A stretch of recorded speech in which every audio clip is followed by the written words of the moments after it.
I have another absolute corker of a moth to show you.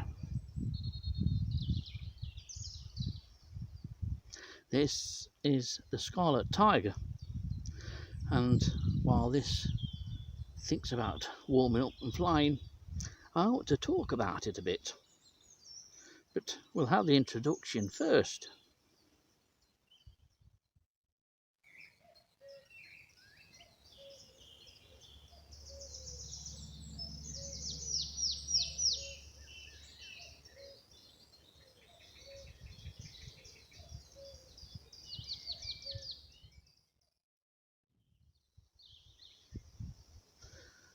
One of the advantages of living in a changing climate is that the fauna of any county in the UK also seems to be changing. Things are definitely afoot, and without a doubt there are huge changes underfoot and across most of the counties of the UK. Nottinghamshire is no exception, and in many ways Nottinghamshire and Leicestershire and Derbyshire, all being sort of pretty much level with each other, are all on the front line. They mark the sort of middle of the UK, the sort of northerly range of some species and the southerly range of others. But for many species, that northerly range is expanding ever further forward and ever further north. One such species is this little beauty here.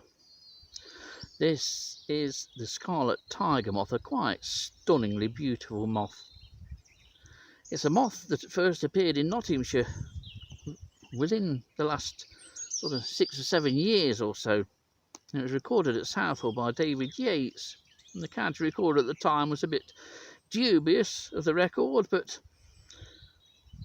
accepted the record nonetheless. And then it turned up again in the south of the county, and has been seen subsequently a number of times at sites in the southern Trent Valley around Netherfield and Attenborough.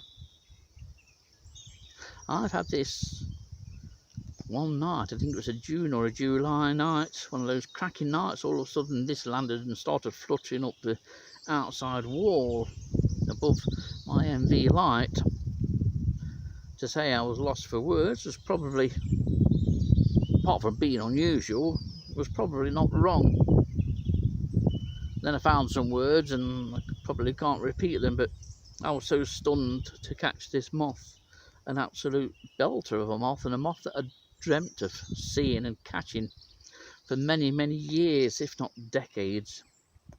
This, the Scarlet Tiger, is one of those moths that, if you had an interest in moths when you was a kid in the 1970s and 80s, you dreamt about seeing away from the confines and pages of the Observer's Book of Larger Moths. Thankfully now, it is increasing. It's increasing in Nottinghamshire, and it is breeding here, almost certainly in the Netherfield, possibly Gunthorpe areas, but certainly in the Trent Valley.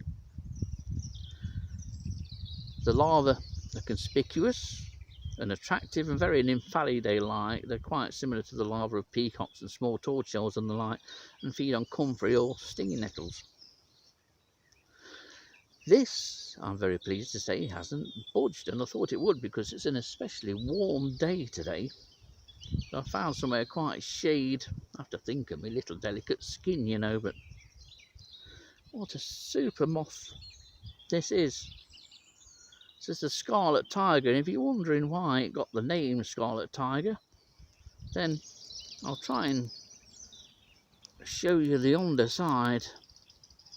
It's the hind wings that really derive the names, and the hind wings are largely a beautiful scarlet colour with some black markings on. And it flies during the day, so it's often mistaken for a butterfly because people don't believe that moths can be brightly coloured and attractive, like this one. So, chances are in the next few years, certainly if you live in the northern Nottinghamshire, this thing is going to come fluttering into your MV light or onto your sheet around your MV light. And if it does let out a large cheer and a loud cheer. Because to have something like this turning up in the county now, it's just the stuff of dreams that I had long ago in childhood.